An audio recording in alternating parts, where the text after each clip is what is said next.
नारायणं नमस्कृत्यं नरं चैव नरोत्तमं देवीं सरस्वतीं व्यासं ततो जयमुदीरयेत्। नष्टप्रायेषु भद्रेषु नित्यं भागवत सेवया भगवती उत्तमा श्लोके भवतद्भक्तिनिष्ठकी। ॐ अज्ञानतिमिरान्धस्य ज्ञानञ्जनशलाकया चक्षुरुन्मिलितं येन तस्मै श्रीगुरुवे नमः। श्रीचैतन्यमनोभीष्टं स्थापितं येन भूतले स्वयं रूपा कदा मह्यं ददाति स्वपदान्तिकं। वन्देऽहं श्रीगुरु श्रीयुतापदकमलं श्रीगुरुन् वैष्णवांश्च श्रीरूपं सागरजातं सहगना रघुनाथान्वितं तं सजीवं साद्वैतं सावधूतं परिजनसहितं कृष्णचैतन्यदैवं श्रीराधा कृष्णपादान् सहगना ललिता श्रीविशाखान्वितांश्च हे कृष्णा करुणसिन्धु दीनबन्धु जगत्पते गोपीशा गोपिकान्त श्रीराधकान्त नमोस्तुते। तप्त कांचन गौरांगी राधे वृंदावनेश्वरी वृषभानुसुते देवी प्रणमामि हरिप्रिये। वंशकल्पतरुभ्यश्च कृपा सिन्धुभ्येव च पतितनां पावनेभ्यो वैष्णवेभ्यो नमो नमः। जय श्री कृष्ण चैतन्य प्रभु नित्यानंद श्री अद्वैत गदाधर श्रीवासदि गौर भक्तवृंद। हरे कृष्णा कृष्ण कृष्णा हरे हरे हरे राम राम राम हरे हरे। नमो विष्णुदाय कृष्णष्टाय भूतले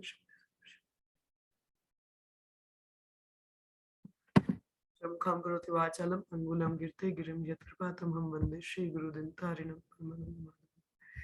हरे कृष्णा। सो आज हम लोग नया चैप्टर स्टार्ट करने वाले हैं, द 6th चैप्टर। थोड़ा सा पिछले चैप्टर का थोड़ा रिवाइज कर ले हम लोग। कल भी मैंने खैर थोड़ा रिकैप बताया ही था, but let us go ahead further.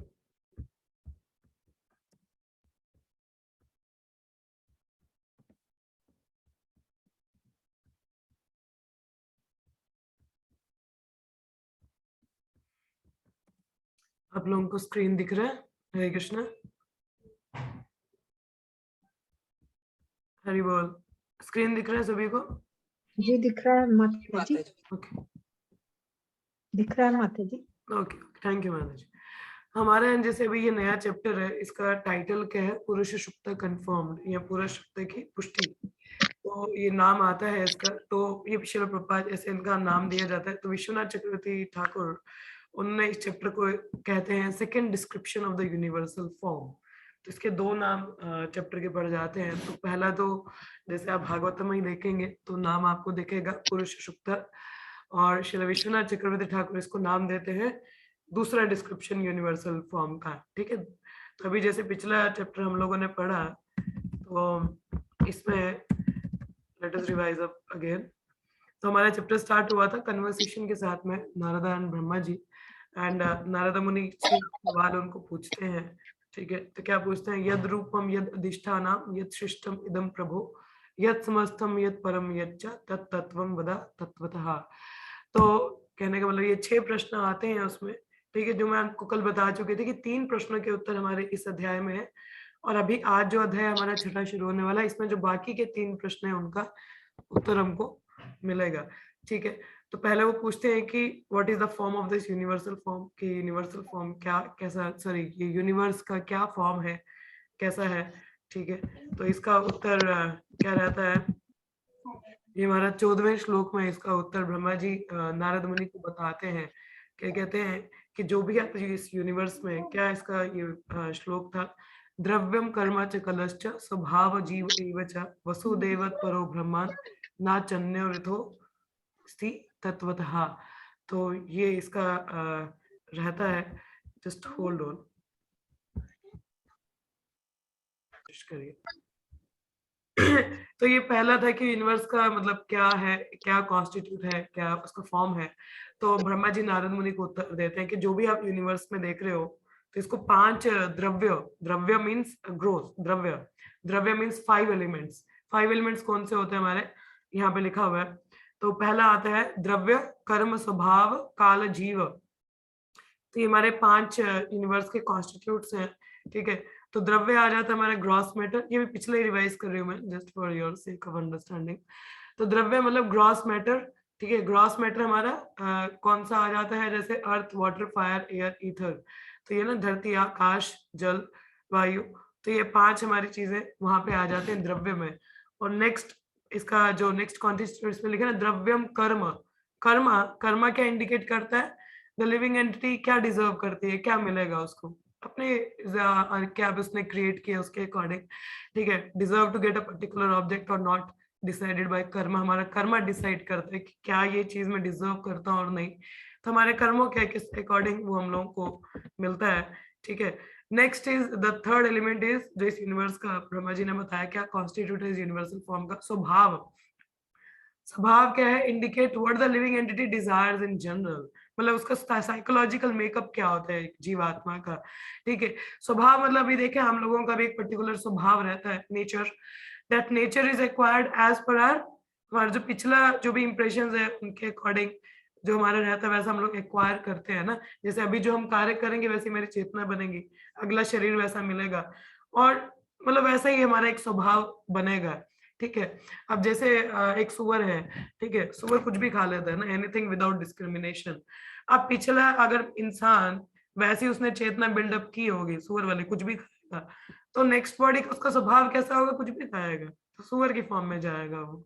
So this is the स्वभाव includes the collection of all impression which has made deep impact on him. Deep impact मतलब जो भी अभी जो भी हम इंप्रेशंस क्रिएट करते हैं, ये अगले जन्म में भी हमारे साथ कैरी फॉरवर्ड होते हैं, है ना।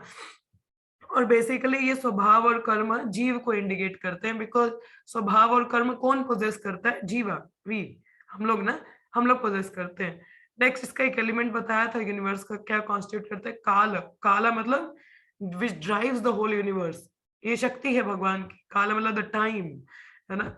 और 5वां एलिमेंट इसका आ जाता है जीव, ठीक है। तो ये कौन से प्रश्न का उत्तर था यहाँ पे, पहला प्रश्न का उत्तर था, तीन तीन प्रश्नों के उत्तर इसमें आए हैं। तो पहला था कि what are the characteristics of the universe, क्या कॉन्स्टिट्यूटिंग या फॉर्म क्या है इसका। तो क्या है, इसके 5 कॉन्स्टिट्यूट्स हैं, द्रव्य, कर्म, स्वभाव, काल और जीव, ठीक है। द्रव्य आ गया ग्रॉस मैटर, जैसे धरती, आकाश, अग्नि, जल, वायु, जो पंच तत्व आप कहते हैं। कर्म हमारा जो भी कर्म के अकॉर्डिंग हम लोग नेक्स्ट वर्ड जो भी हमारा मिलता है डिसाइड करते हैं, कर्म आप सबको पता है। स्वभाव जो एक नेचर हम लोग एक्वायर करते हैं। काला समय, और जीव वी, लिविंग एंटिटी, ठीक है। नेक्स्ट क्वेश्चन, और ये जो 5 एलिमेंट्स है, these are the building blocks of the universe. एक यूनिवर्स का बिल्डिंग ब्लॉक है, तो जनरली ये अलग कुछ नहीं, भगवान की ही एनर्जी है, ठीक है। तो दूसरा प्रश्न क्या था यहाँ पे, यद अधिष्ठाना, what is the shelter of the universe. तो इस यूनिवर्स की शेल्टर क्या है, नारद मुनि ने पूछा था ब्रह्मा जी को। तो उसका उत्तर हमारा 16वें श्लोक में यहाँ पे भगवान ने दिया था, सॉरी ब्रह्मा जी ने दिया था। क्या बताया था, नारायण परो योगो, नारायण परंतपः, नारायण परम ज्ञानम, नारायण परागति। कि नारायण ही सभी योगों में ऊपर है, उनको भी शेल्टर वही दे रहे हैं।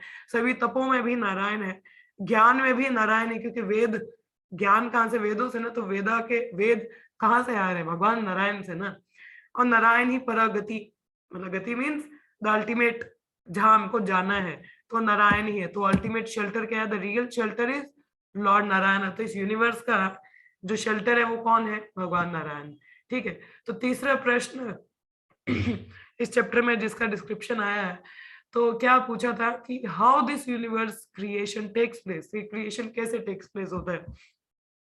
तो इसके बारे में हम लोगों ने थोड़ा सा डिस्क्रिप्शन पढ़ा ही था, वी स्टडीड अबाउट द पुरुष अवतारस, ठीक है। कौन से 3 पुरुष अवतार पढ़े थे हम लोगों ने, याद है आप लोगों को, प्लीज रिवाइज करिए, just give a recap to मी।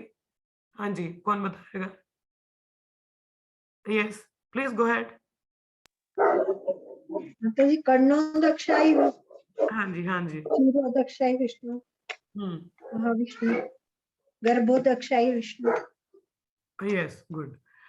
तो हमारे पास क्या चीजें आई थी उसमें, करणोदक्षाई, गर्भोदक्षाई और हमारे शिरोदक्षाई विष्णु। ठीक है, तो ये हमारे पास इसमें एलिमेंट्स आए थे। एक सेकंड में अपने आप को होस्ट बनाऊं, मैं एक इमेज आपके साथ शेयर करूंगी। सो वो हम लोगों ने पढ़ा था उसमें। तो यहाँ पे थोड़ा सा आप देखेंगे, जो ये जो बाकी का जो चैप्टर था हमारा 16 के आगे जितने भी श्लोक हैं हमने पढ़े 43 तक या 42 तक, तो उसमें इसी प्रश्न का उत्तर था, यूनिवर्सल क्रिएशन का हमने यूनिवर्सल फॉर्म पढ़ा। ठीक है, तो देखिए पहले तो ये यूनिवर्स का जो सीड है वो कहाँ से आता है। जैसे हमारे गर्भोदक विष्णु है, महाविष्णु जिनको हम कहते हैं, उनके पोर से क्या निकलता है, उनकी बॉडी से कई यूनिवर्सेस निकलते हैं, उनको हम कहते हैं प्रधान। क्या कहते हैं, सीड फॉर्म में, है ना, छोटे छोटे से यूनिवर्सेस निकलते हैं वहां से, छोटे छोटे many many many universes comes out, उनको कहते हैं हम लोग प्रधान। ठीक है, तो प्रधान बेसिकली क्या होता है, इट्स एन लॉग्ड, अभी फंक्शनल नहीं है, क्रिएशन नहीं हुई है। ठीक है, तो इसको कहते हैं हम लोग, ये जो छोटे यूनिवर्सेस निकलते हैं पोर से, भगवान के जो छिद्र है वहां से, इनको कहते हैं सीड फॉर्म ऑफ यूनिवर्स, को कहते हैं प्रधान। ठीक है, और ये प्रधान को एक्टिवेट करने के लिए हमारे जो करणोदक्षाई विष्णु है, करणोदक्षाई कहाँ पे होते हैं, कर्ण ओशन पे, कोजल ओशन जिसको कहते हैं, वो अपना ग्लांस मतलब अपनी दिव्य दृष्टि उस यूनिवर्सिस में डालते हैं जो छोटे छोटे पोर्स में निकले होते हैं। ठीक है, प्रधान जिनको कहते हैं हम लोग, प्रधान शब्द इसमें यूज होता है, उनके ऊपर ग्लांस करते हैं। और भगवान का जो ग्लांस है वो बेसिकली क्या है, इट्स काल, कर्म और स्वभाव। काल मतलब समय, कर्म मतलब आपको पता है ना जीवात्मा को क्या मिलेगा क्या नहीं, और स्वभाव मतलब काल शक्ति और जीव शक्ति होता है बेसिकली, उसमें वो जाता है। ठीक है, अब प्रधान किस तरीके से है, जैसे एक लोग गोडाउन होता है, गोडाउन होता है हमारे पास जहाँ पे हमारे सारा इंग्रेडिएंट पड़ा है। ठीक है, जहाँ पे हमें जो कुकिंग करनी है, सपोज हमको खिचड़ी बनानी है। ठीक है, तो जो भी सामान है वो एक कमरे में बंद है, मगर वो बाहर से ताला लगा है, उसको लॉक है वो, तो आप अभी कुकिंग नहीं कर सकते हो ना, you can do the cooking creation अभी नहीं कर सकते आप खिचड़ी का, आपको वो इंग्रेडिएंट चाहिए, यू नीड एक्सेस।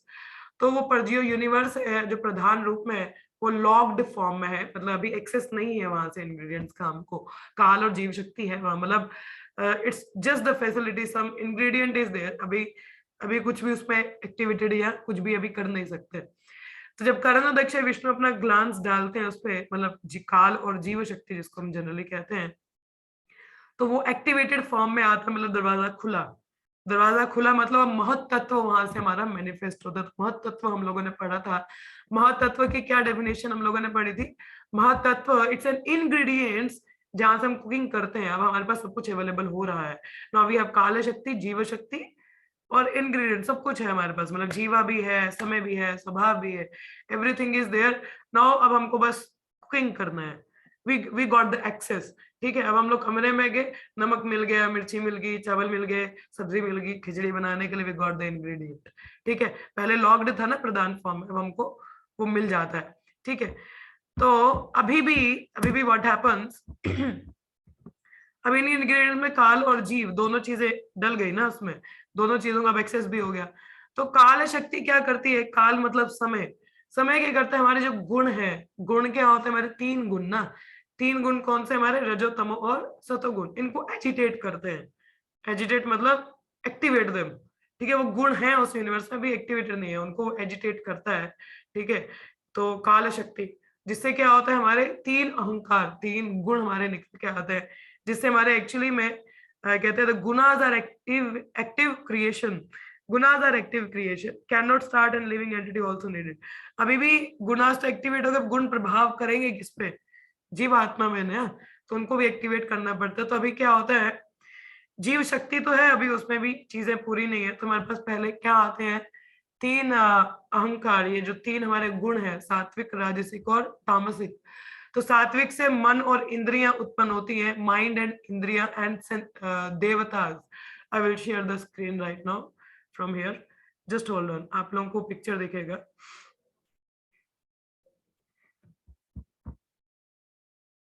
ये मैं जरा बता दूं, मैं आपको पिक्चर दिखाती हूँ फिर, ठीक है। तो सात्विक गुण से हमारा मन, इंद्रियां और देवता है, मतलब एक जो मन और इंद्रियों को जो कंट्रोल करने वाले देवता हैं वो उत्पन्न होते हैं।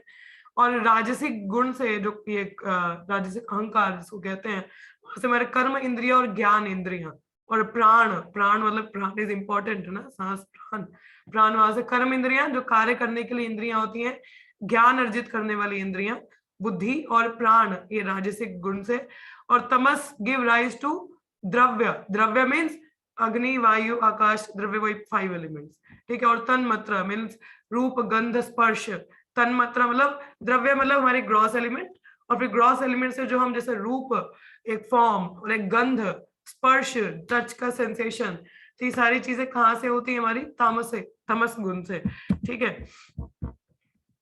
तो ये हमारे पास रहता है, ठीक है। अभी I'll just show you the picture,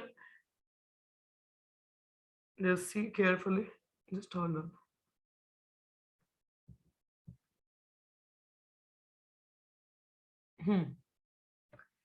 तो ये आप देख रहे हो यहाँ पे पहला जो क्वेश्चन था, इसमें ये जो नीचे एक इमेज है आपको ये दिख रही है आपको, ये 5 एलिमेंट्स है हमारे, ठीक है।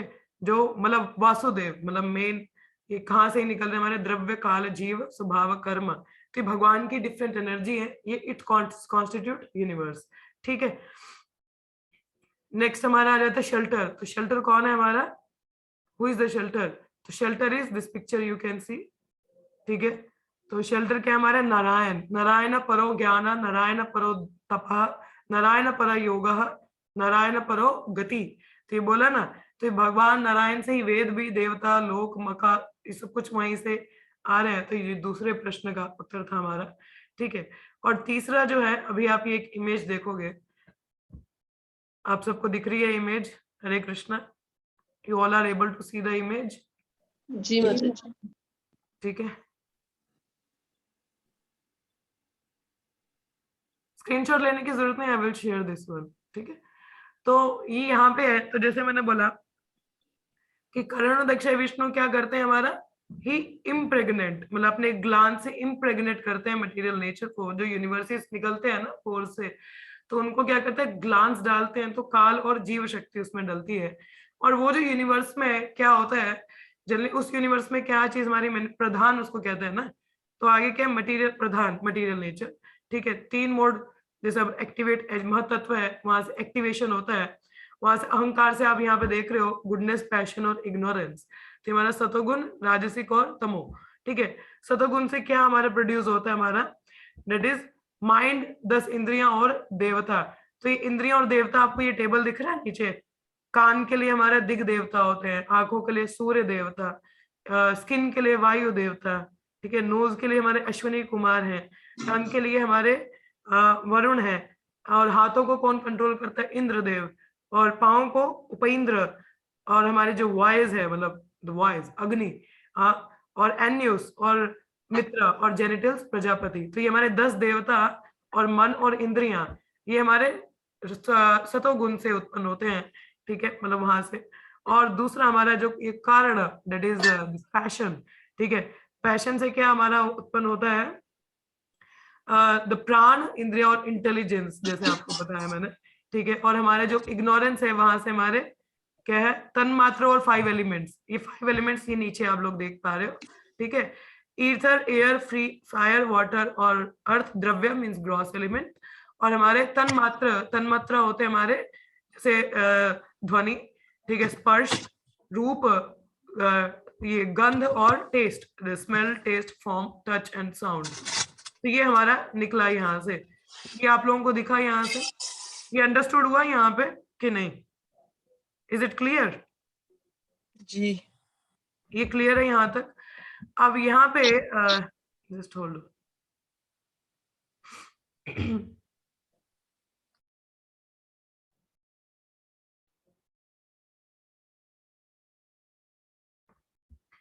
तो ये आप लोगों ने जो इमेज देखा, तो ये हमारा क्रिएशन का है। अभी जब ग्लांस डलता है कारण अध्यक्ष विष्णु को, तो अभी ये यूनिवर्स में महातत्व और ये सब एक्टिवेटिंग प्रिंसिपल में अभी भी फंक्शनल नहीं है, अब सब कुछ क्रिएट हो गया ना, एवरीथिंग इज क्रिएटेड नाउ।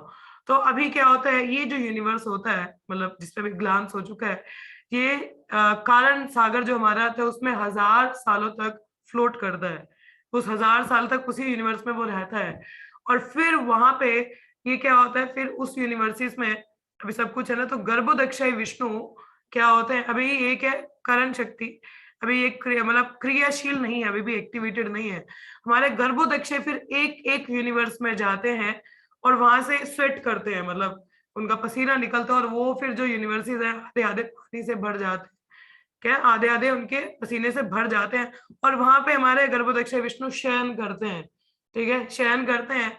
और फिर उसको भी क्या है, ग्लांस दोबारा से ग्लांस किया जाता है, करणोदक्ष विष्णु के द्वारा दोबारा देखा जाता है, और फिर गर्भोदक्ष विष्णु की नाभि से ब्रह्मा जी, और फिर देन हर एक में शिरोदक्ष विष्णु एंटर करते हैं, और देन वो एक्टिवेट स्टेट में आता है। ये सारा क्लियर अप हुआ आप लोगों को? एनी कंफ्यूजन हियर और कुछ डाउट है? ये थोड़ा सा डिटेल वर्जन में था। Yes, this is how the creation is happening. सब कुछ धीरे धीरे कैसे आता है, और वे 14 प्लैनेटरी सिस्टम आते हैं हमारे, जिनको हमने विराट रूप से कंपेयर किया था कि उनके वक्षस्थल से ऊपर 7 प्लैनेट है, उनके नीचे 7 प्लैनेट है। तो दिस वी डिस्कस्ड। अभी तक यहाँ तक हम लोगों ने इस चैप्टर में पढ़ा है, ठीक है। ये 3 प्रश्नों के उत्तर हम लोगों ने यहाँ पे पढ़े हैं, ठीक है। अभी we will be moving to the next chapter. अभी इस चैप्टर में कोई डाउट आ रहा है आपको? हरे कृष्णा, ये क्लियर हुआ आपको कैसे ये डिटेल आई? हरि बोल। यस और नो? क्लियर हो गया? हो गया क्लियर माता जी? ओके, किसी और को डाउट तो नहीं? यस नटालिया माता जी। माता जी क्लियर है, लेकिन एक बार जब आप वो स्लाइड शेयर कर दोगे ना तो दोबारा रीड कर लेंगे, क्योंकि बहुत डिस्क्रिप्टिव डिटेल्स हैं, तो वो धीरे धीरे अगर कुछ नई डाउट रहेगा तो दोबारा पूछ सकते हैं ना आपसे। Yes, that I will be sharing, ठीक है, वो आप लोग ताकि उसकी डिटेल आप पढ़ सको, ठीक है। तो अभी आज हम लोग स्टार्ट करने वाले अपना नेक्स्ट चैप्टर, जिसका मैंने आपको बोला इसका टाइटल क्या है, पुरुष सुक्त की पुष्टि, और श्रील विश्वनाथ चक्रवर्ती ठाकुर इसका नाम देते हैं second description of universal form, ठीक है, कि एक दूसरा डिस्क्रिप्शन वो यूनिवर्सल फॉर्म का ही आगे दे रहे हैं। तो अभी हमारे कुछ प्रश्न हमारे थे इसमें, जैसे मैंने बताया था हमारे 6 प्रश्न थे, तो अभी 3 प्रश्नों के उत्तर हमको इस अध्याय में मिलेंगे। हरे कृष्णा, कोई अनम्यूटेड है प्लीज म्यूट योरसेल्फ। तो उनका उत्तर हमको यहाँ पे मिलेगा। क्या अभी प्रश्न रहेंगे हमारे जिनका उत्तर हमको इस चैप्टर में मिलेगा? Winding up into home this universe go and take rest. तो अब ये यूनिवर्स जब क्रिएट होता है, जब एनिहिलेट होता है, तो कहाँ जाता है, कहाँ पर रेस्ट करता है, ठीक है। यत समस्थम। फिर नेक्स्ट क्वेश्चन है यत परम, who is the supreme controller of all things including your own controller. Narad मुनि पूछते हैं कि सबसे सुप्रीम कौन है और आपके भी कंट्रोलर कौन है, आपको इंक्लूड करके ब्रह्मा जी को, ठीक है। और लास्ट क्वेश्चन क्या आता है, where do the material ingredient what constitute, where do the material ingredients और what constitute the material ingredients of this universe, again the ingredients they were asking, ठीक है। तो इन सब के उत्तर हमको कहाँ मिलेंगे? 6ठे अध्याय में हम लोग इसको पढ़ेंगे। अब आपको पता चल रहा है ये क्रिएशन कितनी अद्भुत है, कहाँ से कैसे कैसे चीजें आ रही हैं। It's quite very amazing. It's not just simply कोई छोटी सी चीज नहीं है। डिटेल में जाएं तो काफी चीजें उसमें देखने के लिए, किस तरीके से हमारी मन और इंद्रियां, फिर इंद्रियों के देवता, और फिर वहां पे ग्रॉस एलिमेंट, फिर वहां से हमारा रंग रूप स्पर्श ये उत्पन्न होते हैं। It's very amazing, it's very amazing, है ना। ओके, तो चलिए आज का श्लोक आप मेरे साथ साथ ही दोहराइएगा इस श्लोक को, ठीक है। ब्रह्म उवाच, बोलिए। उवाच वचम वहनेर्मुखम चैत्रम, वचम वहनेर्मुखं क्षेत्रम् छन्दसं सप्त धात्वा, छन्दसां सप्तधातवा हव्यकाव्यामृतान्हनम्, हव्यकाव्य अमृतानां जीव सर्वारसस्य च, जीवः सर्वस्य ब्रह्म उवाच, ब्रह्मोवाच वाचं वहनेर्मुखं क्षेत्रम्, वहनेर्मुखं क्षेत्रम् छन्दसं सप्त धात्वः, सप्तधातवः हव्यकाव्यामृतान्हनम्, हव्यकाव्यामृतानां जीव सर्वारसस्य च, जीवः सर्वस्य ब्रह्म उवाच, ब्रह्मोवाच वाचं वहनेर्मुखं क्षेत्रम्, वाचां वहनेर्मुखं क्षेत्रम् छन्दसं सप्त धात्वः, छन्दसा सप्तधातवः हव्यकाव्यामृतान्हनम्, हव्यकाव्य अमृतानां जीव सर्वारसस्य च, जीवस्य च। धन्यवाद। शब्दार्थ। ब्रह्म उवाच, ब्रह्मा जी ने कहा, वाचम वाणी का, वहने अग्नि का, मुखम मुख, क्षेत्रम जनन केंद्र, छंदासम वैदिक मंत्रों का यथा गायत्री का, सप्त सात, धातवः त्वचा तथा अन्य 6 स्तर, हव्य काव्य देवताओं तथा पितरों को दी गई भेंट, अमृत मनुष्यों का भोजन, अनानम सभी प्रकार के खाद्य पदार्थों का, जीवा जीव सर्व समस्त, रसस्य समस्त व्यंजनों का, च भी। ब्रह्मा जी ने कहा, विराट पुरुष का मुख वाणी का उद्गम केंद्र है और उसका नियामक देव अग्नि है। तो ये जो क्रिएशन है इसको किससे कंपेयर किया जा रहा है? यूनिवर्सल फॉर्म को रिलेट करके, है ना, जो हमारा विराट रूप है। कि जैसे 14 हमने प्लैनेटरी सिस्टम देखे, ऊपर के लोक और उनके पांव के भी रतातल, तला अतल सतल पाताल, तो उनके नीचे के पैरों से ऐसे कंपेयर किया गया। तो वैसे विराट पुरुष का जो मुख है वो वाणी का उद्गम यहाँ पे बोला, क्योंकि वाणी वहां से निकलती है ऐसा बताया जा रहा है, और उसका नियामक देव अग्नि है। अभी हम लोगों ने पढ़ा ना, वो इमेज आपको दिखाई मैंने देवताओं वाली। Let me share again.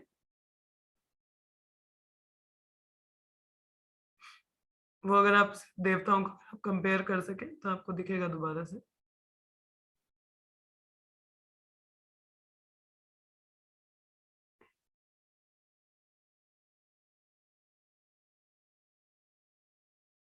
तो ये देख पा रहे हैं, जैसे हमारे कान है, कानों के देवता कौन है? हमारे दिग देवता। ये देखा, हमारी वाणी वॉइस, वॉइस के देवता कौन है? अग्नि। ये दिख रहा है आपको यहाँ पे, वॉइस के देवता कौन है? अग्नि। ठीक है, तो ये थोड़ी देर के लिए स्क्रीनशॉट ले सकते हैं आपको याद रखने के लिए, क्योंकि पढ़ ही रहे हम लोग। ठीक है, और कानों के कौन है? दिग देवता। आंखों के सूर्य, और जो हमारी त्वचा है, स्किन, इसके वायु देवता है।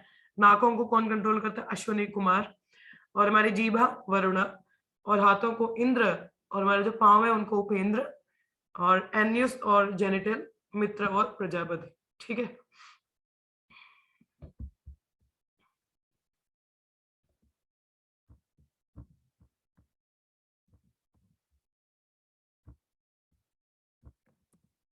तो ये आप लोगों ने देखा वहां पे। तो यहाँ क्या बोला है कि उद्गम, जो मुख से हमारी वाणी निकल रही है उसको कंट्रोल कौन कौन कौन से देवता करते? अग्निदेव।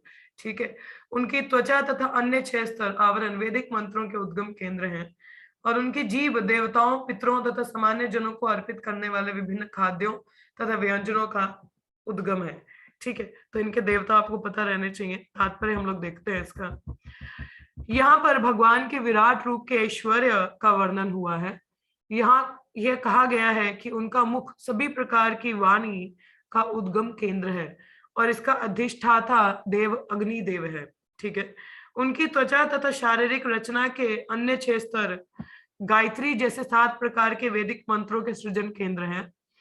गायत्री समस्त वैदिक मंत्रों का शुभारंभ है, और श्रीमद् भागवतम के प्रथम खंड में इसकी व्याख्या हुई है। तो Gayatri is the very beginning of, जो भी हमारे मंत्र उच्चारण है, तो बहुत बिगिनिंग वो गायत्री मंत्र से ही होती है हमारी। क्योंकि जितने सृजन केंद्र हैं वे भगवान के विराट रूप के विभिन्न अंग हैं, और चूंकि भगवान का रूप भौतिक सृष्टि से परे है, अतएव ये समझना चाहिए कि वाणी, जीभ, ओ कृष्ण,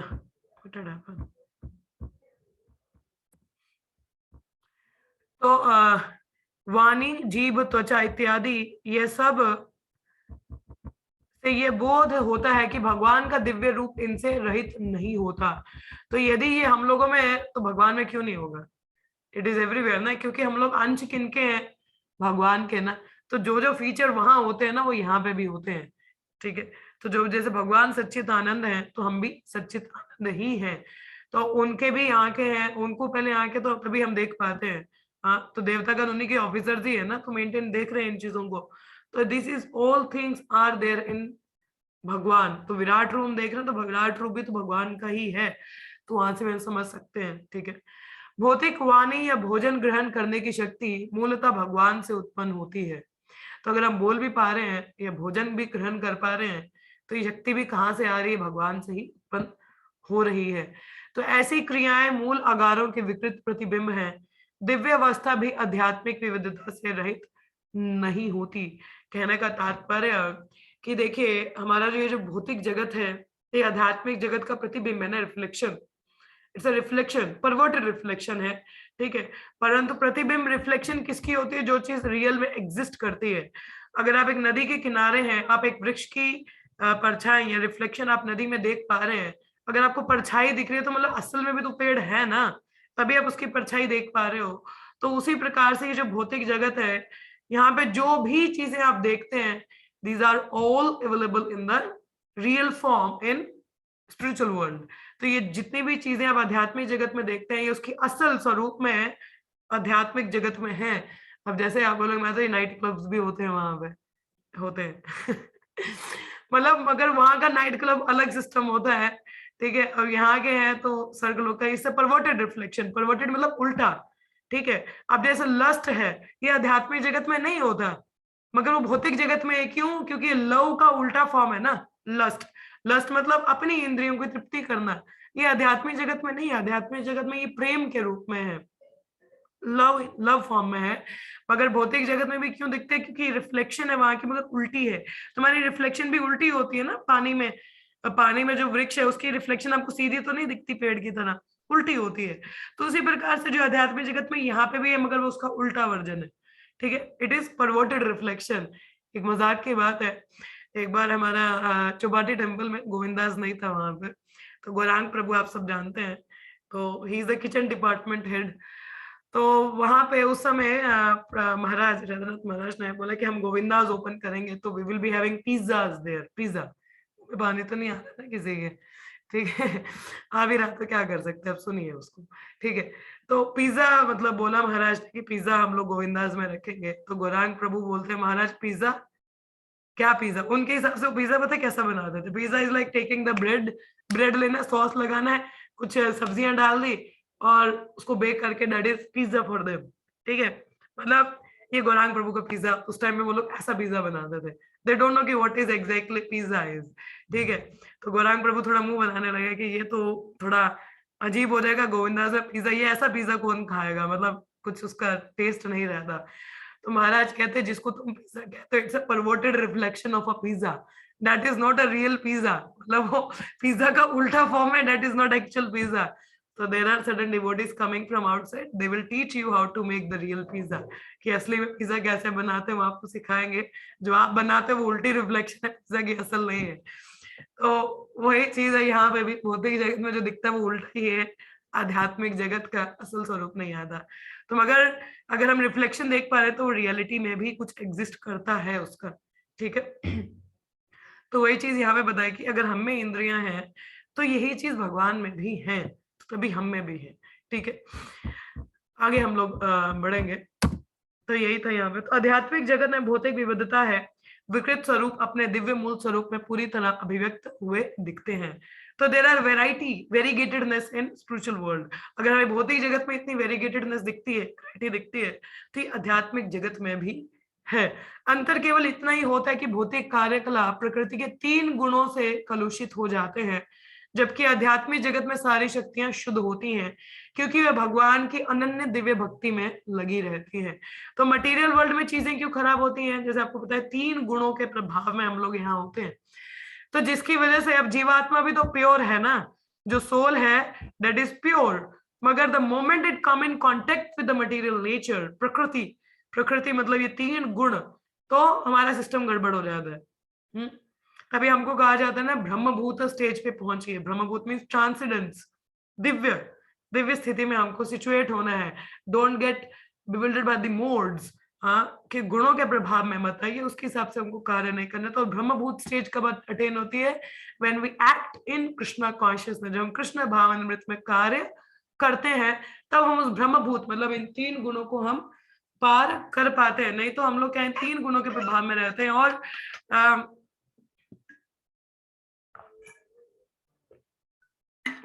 सॉरी, तो ये 3 गुणों के प्रभाव से वो मलिनता है। जैसे बारिश का पानी, जब बारिश गिरती है तो it's pure, you can drink it, आप डायरेक्टली उसको पी सकते हो, हाँ। बट द मोमेंट वो बारिश का पानी जमीन के संपर्क में आता है, वो गंदा हो जाता है, पीने लायक नहीं है ना, इट नीड प्यूरिफिकेशन। तो सिमिलरली एक जीव आत्मा अब भौतिक जगत में क्या है, गुणों के प्रभाव में है ना वो कृष्ण, तो गुणों के प्रभाव में होने के कारण क्या रहता है, दूषित है, यहाँ पे सब कुछ कलुषित है, मतलब कंटामिनेटेड और कंडीशनड हम लोग कह सकते हैं। और आध्यात्मिक जगत में ऐसा नहीं है, क्योंकि वहां पे 3 गुण नहीं होते, वहां पे भगवान की दिव्य शक्ति कार्य करती है, जो भक्ति में लगे हुए लोगों को और वृद्धि कराता है। तो आध्यात्मिक जगत, तो कहने का तात्पर्य, एक हिंट हमको यहाँ से मिलता है, यदि हम भक्ति में तत्पर रहे तो हम पे भी 3 गुण प्रभावी नहीं होते, क्योंकि हम भगवान की दिव्य शक्ति के अधीन रहते हैं। ठीक है, तो आध्यात्मिक जगत में भगवान प्रत्येक वस्तु के भव्य भोक्ता है और सारे जीव भौतिक प्रकृति के गुणों के कलमश से रहित भगवान की दिव्य प्रेममयी सेवा में लगे रहते हैं। ठीक है, और जो जीव है, कह रहे आध्यात्मिक जगत में भगवान प्रत्येक वस्तु के भव्य भोक्ता है। Who is the enjoyer? Even Bhagavad Gita के 5वें अध्याय के 29वें श्लोक में क्या लिखा है, आई एम द एंजॉयर। किसको याद है ये श्लोक? मुझे श्लोक ही भूल चुका है, आई फॉरगॉट द श्लोक, मुझे इसका संस्कृत भूल गया। उसमें आता है कि I am the proprietor and enjoyer, कि मैं ही सबका भोक्ता हूँ। भोक्ताराम यगतपसम सर्वलोक महेश्वरम, यस, भोक्ताराम यगतपसम, कि मैं ही भोक्ता हूँ। तो आध्यात्मिक जगत या भौतिक जगत के भी भोक्ता असल में भगवान ही है, मगर आध्यात्मिक जगत में तो जीवात्मा अपना प्रोप्राइटरशिप चला नहीं ना सकती, because Krishna is the centre. मगर आध्यात्मिक जगत में क्या है, कृष्ण को हमने बैकग्राउंड में कर रखा है, दिखते नहीं ना परमात्मा स्वरूप में, इनविजिबल फॉर्म, तो इसलिए हम लोग सोच लेते हैं हम ही करता धरता है, मगर जो दिखता है वो हर बार सत्य नहीं होता है ना। अगर हम ही यहाँ पे दिख रहे हैं, वी आर द सेंटर, भगवान तो दिखते नहीं है, तो भाई शास्त्र चक्षु से देखिए, डोंट गेट बिविल्डर्ड बाय प्रमाण और अनुमान, सॉरी, प्रत्यक्ष प्रमाण और अनुमान प्रमाण, गो थ्रू दी शास्त्र, तो हमें शास्त्र के अनुसार चलना चाहिए। ठीक है, तो शास्त्र से हमें भगवान के बारे में पता चलता है कि कौन इनके प्रोप्राइटर हैं यहाँ, तो दैट इज देयर। ठीक है, तो जैसे लिखा है, तो गुणों से, मगर सारे जीव भौतिक प्रकृति के गुणों से कलमश से रहित भगवान की दिव्य प्रेममयी सेवा में लगे रहते हैं। वहां पे कोई दिव्य ये गुणों का प्रभाव नहीं है ना, सब दिव्य प्रेममयी सेवा में भगवान के लगे हैं। तो आध्यात्मिक जगत के कार्यकलाप भौतिक जगत के किसी भी उन्माद से रहित होते हैं, तो वहां पे कुछ भी कंटेमिनेशन नहीं है। किंतु आध्यात्मिक पद पर निर्विशेषवादी जिस तरह निर्वेश की शून्यता की बात करते हैं, वहां वह नहीं पाई जाती। तो देर इज नो मर्जनेस, कि कुछ सब कुछ शून्य है, नहीं, ऐसा नहीं है। तो जैसे हमारे मायावादी कायावादी है, निर्विशेषवादी ऐसे बात करते हैं, नहीं। नारद पंचरात्र में भक्तिमय सेवा की परिभाषा इस प्रकार से दी गई है, सर्वपादी विनिर्मुक्तम तत्परत्वेन निर्मलम ऋषिकेन ऋषिकेश सेवनम भक्ति रुच्यते। ये हमारे भक्ति रसामृत सिंधु में भी इसका वर्णन है इस श्लोक का। तो क्या लिखा है, सर्वपादी विनिर्मुक्तम, वहां पे कोई उपाधियां नहीं है, सब किसकी सेवा में, ऋषिकेश ऋषिकेश सेवनम भक्ति रुच्यते, कि सब master of the senses Krishna की सेवा में लगे हैं, और यही सबसे सर्वोपरि भक्ति है। क्योंकि मूलतः सारी इंद्रियां भगवान के इंद्रिय आगार से उत्पन्न होती हैं, भगवान की इंद्रिय तो हमें भी आ रही हैं, अतः भौतिक जगत के कामोदीपक कार्यों की भक्तिमय सेवा की विधि से शुद्ध करना होता है, और इस तरह हम अपने भौतिक कार्यों की वर्तमान अवस्था को शुद्ध करके जीवन की पूर्णता को प्राप्त कर सकते हैं। कैसे? अपने आप को शुद्धिकरण, प्यूरिफायर। हमारे लिए प्यूरिफायर क्या है? भक्ति योग प्रोसेस ऑफ कृष्णा कॉन्शियसनेस। तो ये कृष्ण भावनामृत का जो प्रोसेस है, ये धीरे धीरे हमको प्यूरिफाई करता है। तो शुद्धिकरण की यह प्रक्रिया विभिन्न उपाधियों की धारणा से मुक्त होने की अवस्था से प्रारंभ होती है। तो पहले तो जो ये जो लेबल्स हैं, लेबल्स कौन से? स्त्री का, पुरुष का, डॉटर का, मदर का, फादर का, टीचर का, डॉक्टर का, इंजीनियर का, these are the labels. Are you these labels? क्या आप लेबल हो? हाँ, लेबल तो नहीं हो ना, ये आपकी आइडेंटिटी है। This is the real identity? No. Is this the real identity? ये आपका रियल पहचान है? नहीं है ना। This labels are not you, है ना। ये लेबल्स तो आप नहीं है ना। उस लेबल्स के परे निकलिए, आप एक जीवात्मा हैं जो भगवान के अंश हैं। That is your real identity. ठीक है, जो हम सब की आइडेंटिटी है। तो हमें क्या करना है? तो प्रत्येक जीव क्या है कि शुद्ध करने की जीवन की, मतलब शुद्धिकरण की यह प्रक्रिया विभिन्न उपाधियों से, पहले तो निकलना है, उपाधियों से निकलिए। Identify yourself. प्रत्येक जीवी किसी न किसी सेवा में लगा है, चाहे वह अपनी सेवा है या अपने परिवार की, समाज या देश इत्यादि की सेवा हो। लेकिन दुर्भाग्यवश ऐसी सारी सेवाएं भौतिक आसक्ति के कारण ही संपन्न की जाती हैं। ये जितनी भी सेवाएं हैं, चाहे हम अपने परिवार की सेवा कर रहे हैं, खुद की कर रहे हैं, तो ultimately we are working in material world, है ना, भौतिक जगत में भौतिक हिसाब से ही कार्य कर रहे हैं हम लोग। तो यहाँ पे आसक्तियां बहुत है, हमारी अटैचमेंट। तो भौतिक आसक्तियों को मात्र भगवान की सेवा में बदल देना चाहिए, और इस प्रकार इस भौतिक आसक्ति से मुक्त होने का उपचार स्वतः प्रारंभ हो जाता है। तो इन आसक्तियां क्या, जो आसक्ति है मगर जाती नहीं है। आसक्ति क्या, attachment that comes but don't go easily. तो डिटैचमेंट एक्सटर्नली एग्जिस्ट नहीं करती है, अटैचमेंट का ही नतीजा डिटैचमेंट होता है। अगर हम माया से अटैच्ड हैं तो हम कृष्ण से डिटैच्ड हैं। आई बात समझ में?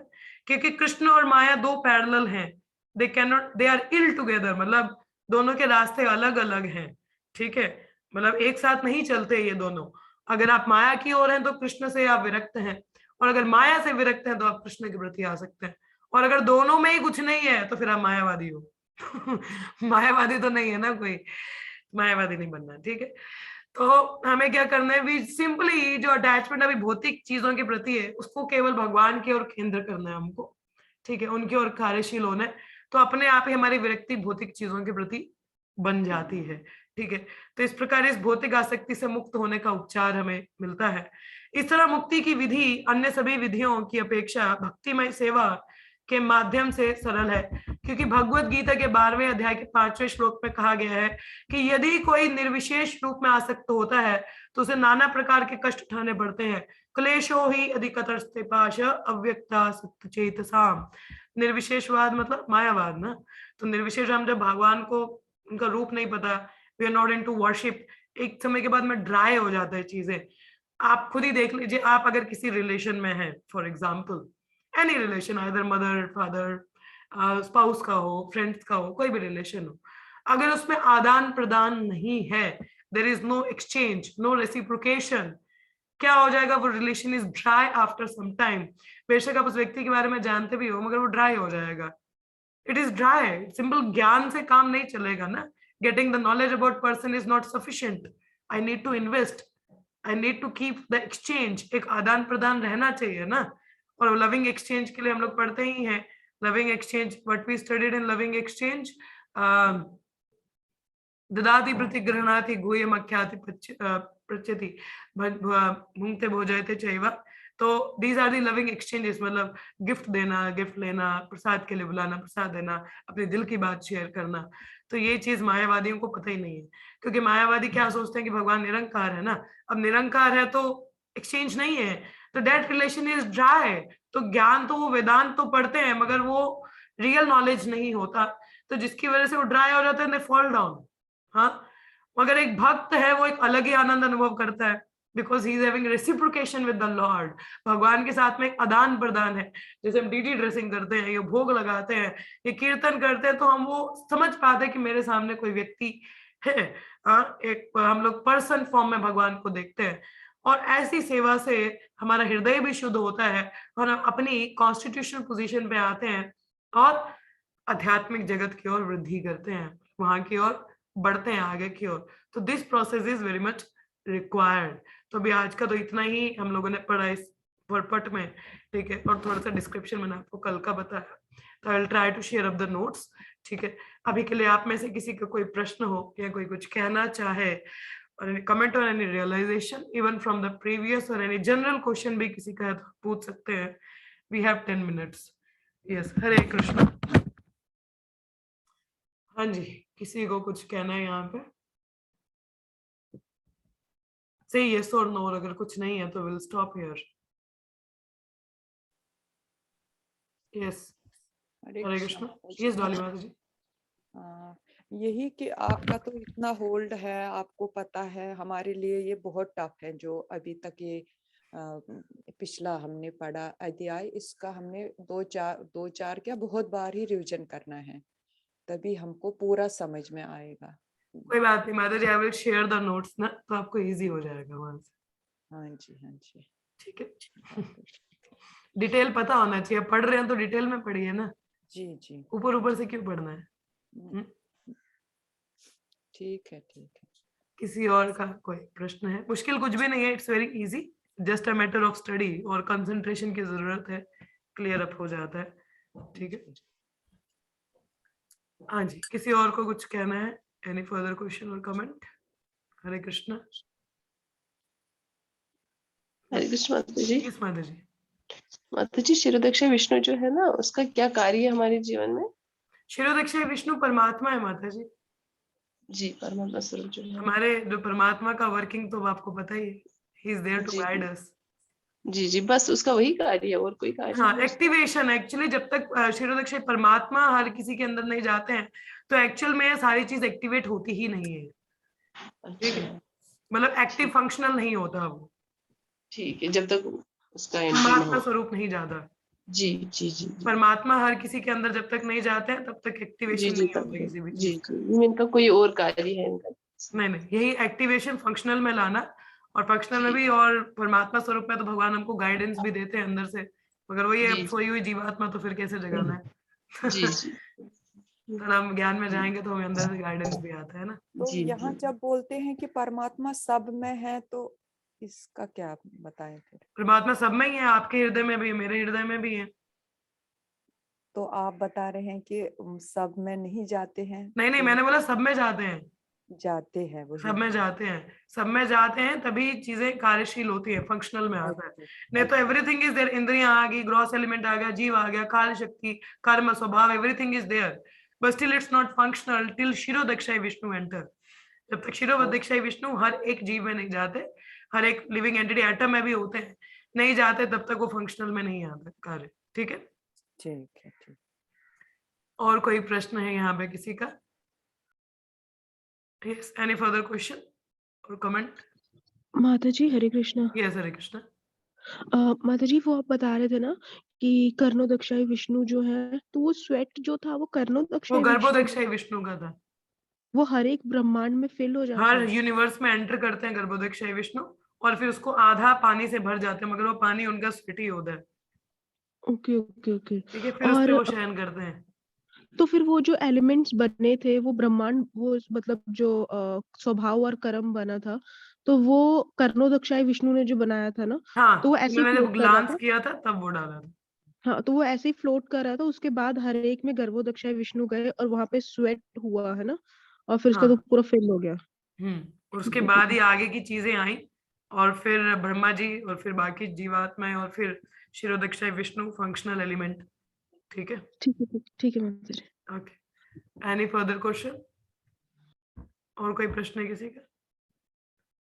नहीं, चलिए फिर यहीं पे हम लोग विराम लेते हैं। तो I will try to share. Yes please माता जी, कुछ कह रहे हो आप? जी माता जी वो आज का ये है, आपने वो पढ़ाया था ना कि जो ये जो कृष्ण भगवान जी है वो युवा रूप में ही रहते हैं, बड़े नहीं हो जाते, बूढ़े नहीं हो जाते। हाँ, द्वैत माच्युत मनादि अनंत रूप माता जी नव हृदय में यौवनम बात, च। जी जी, हृदय में ये बात आई थी कि जो उनकी रानियां थी, जैसे 8 पटरानियां या बाकी के, वो भी विवाहित, मतलब यस, उसी एज में रहती है कि वो नो हो जाती नो है? बड़ी गेट ओल्ड। आध्यात्मिक जगत में समय का प्रभाव नहीं होता ना माता जी। नहीं नहीं, जब वो यहाँ पे थे, हम्म, बुद्धिक जी, नहीं, वो भी जब, उसी अवस्था में थे। अच्छा, वो भी सेम रहते हैं उसमें? हाँ, हाँ, जी जी। भगवान भी नव यौवन है, उनके पार्षद भी। अर्जुन को देखा था क्या बूढ़ा? वो भी बूढ़ा नहीं था, जी जी, है ना? तो ऐसे, ठीक है ठीक है। चलिए, हाँ ठीक है, then will take a break. तो शाम को मिलते हैं आपको भगवद गीता क्लास में। तो लेट्स चैंट 3 टाइम्स हरे कृष्णा, हरे कृष्णा, हरे कृष्णा, कृष्ण कृष्णा, कृष्ण हरे कृष्ण हरे, हरे हरे, हरे हरे राम, राम हरे राम राम राम, राम हरे राम हरे, हरे। हरे कृष्णा, हरे कृष्णा, कृष्ण कृष्ण कृष्णा, कृष्ण हरे हरे, कृष्ण हरे हरे राम, राम राम, राम राम हरे हरे, हरे। हरे कृष्णा, हरे कृष्ण कृष्ण कृष्णा, कृष्ण हरे कृष्ण हरे, हरे हरे, हरे राम, हरे राम राम राम राम, हरे राम हरे। हरे हरे। ग्रंथराज श्रीमद् भागवतम की जय, श्रील प्रभुपाद की जय, सभी जय। भक्तों की जय, ऑल द फैमिली मेंबर्स की जय। Thank you so much, see you all in the evening for Bhagavad Gita class. Hare Krishna, Hare Krishna everyone.